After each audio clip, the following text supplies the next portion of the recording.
పవర్లోకి వచ్చేసాం, ఇక పార్టీతో పనే ఉంది, తిరగాల్సిన అవసరం ఏముందని ఆ నలుగురు ఎమ్మెల్యేలు అనుకుంటున్నారా? జిల్లా కాంగ్రెస్ అధ్యక్షులుగా కూడా ఉన్న నాయకులు మూలాల్ని మర్చిపోయి గాల్లో మేడలు కడుతున్నారా? లేక పార్టీ వ్యవహారాల మీద దృష్టి పెట్టేంత టైం వాళ్ళకు ఉండడం లేదా?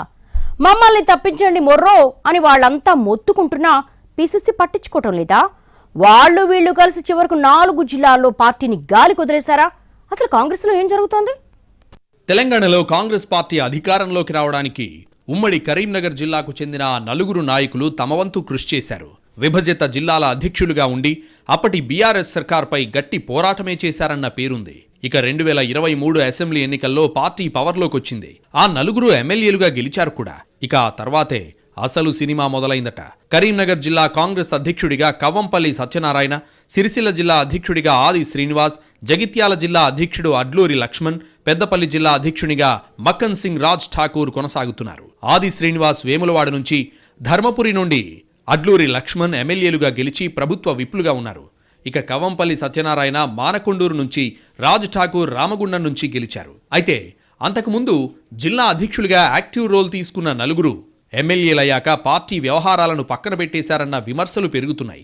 అంటే మనం గెలిచేశాం, పవర్ ఉంది, ఇక ఇప్పట్లో పార్టీతో పనే ఉందని అనుకుంటున్నారా, లేక అటువైపు దృష్టి పెట్టే సమయం దొరకడం లేదా అని మాట్లాడుకుంటున్నాయి కాంగ్రెస్ వర్గాలు.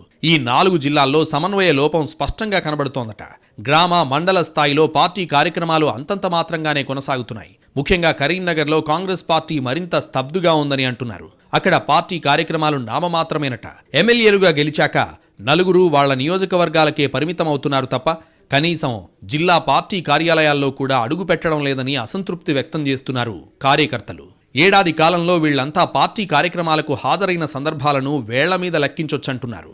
అధికారంలోకి వచ్చిన తర్వాత జిల్లాకు చెందిన కీలక నేతలు దాదాపు రిలాక్స్ మోడ్లోకి వెళ్లినట్టు చెబుతున్నాయి కాంగ్రెస్ వర్గాలు. దీంతో జిల్లాల్లో పార్టీ పరిస్థితి ఎవడికి పుట్టిన బిడ్డరా ఎక్కెక్కి ఏడుస్తోంది అన్నట్టుగా మారిందంటూ ఆవేదన చెందుతున్నారట కార్యకర్తలు. మండల స్థాయిలో ఎదురవుతున్న సమస్యలను పట్టించుకునే నాథుడే కరువయ్యారట. స్థానిక సంస్థల ఎన్నికలు సమీపిస్తున్న టైంలో పరిస్థితి మారకుంటే ఘోరంగా దెబ్బతింటామంటూ ద్వితీయ శ్రేణి నేతల్లో గుబులు మొదలైనట్టు చెప్పుకుంటున్నారు. అధికార పార్టీపై క్షేత్రస్థాయిలో కాస్త వ్యతిరేకత ఉండడం కామన్. దాన్ని అధిగమించాలంటే అన్ని వర్గాలను సమన్వయం చేయగలిగే నేతలు అవసరం. అదిగాక అధికార పార్టీ ఎమ్మెల్యేలు లేని నియోజకవర్గాల్లో పార్టీని నడిపించాలంటే ఫుల్ టైం పార్టీ కోసం పనిచేసే నాయకుడు కావాలి.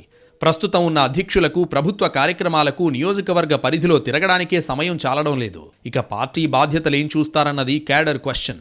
మున్సిపల్ ఎన్నికల్లో 2 మేయర్ సీట్లు, 12 మున్సిపల్ పీఠాలను కైవసం చేసుకోవాలంటే ఇప్పుడున్న శ్రద్ధ చాలదని ఎమ్మెల్యేల్ని అధ్యక్షులుగా తప్పించి పూర్తి స్థాయిలో దృష్టి పెట్టగలిగే వాళ్ళని నియమించాలన్న డిమాండ్ పెరుగుతోంది. కరీంనగర్, సిరిసిల్ల, హుజూరాబాద్, కోరుట్ల నియోజకవర్గాల్లో ప్రతిపక్ష ఎమ్మెల్యేలు ఉన్నందున అక్కడ పార్టీని నడిపించలేకపోతే పరిస్థితి గాడి తప్పే అవకాశాలు ఉన్నాయని హెచ్చరిస్తున్నారు సీనియర్స్. అటు ఎమ్మెల్యేలు సైతం మమ్మల్ని జిల్లా అధ్యక్ష బాధ్యతల నుంచి తప్పించండి మొర్రో అని మొత్తుకుంటున్నా పీసీసీ స్థాయిలో వినేవాళ్లు లేరట. పరిస్థితి ఇలాగే కొనసాగితే స్థానిక ఎన్నికల్లో విజయం సాధించడం సంగతి తర్వాత ప్రిపరేషన్స్ కూడా సరిగా చేసుకోలేమన్న వార్నింగ్స్ వస్తున్నాయట ద్వితీయ శ్రేణి నుంచి. ఈ విషయంలో పీసీసీ పెద్దలు ఎంత త్వరగా రియాక్ట్ అవుతారో చూడాలి మరి.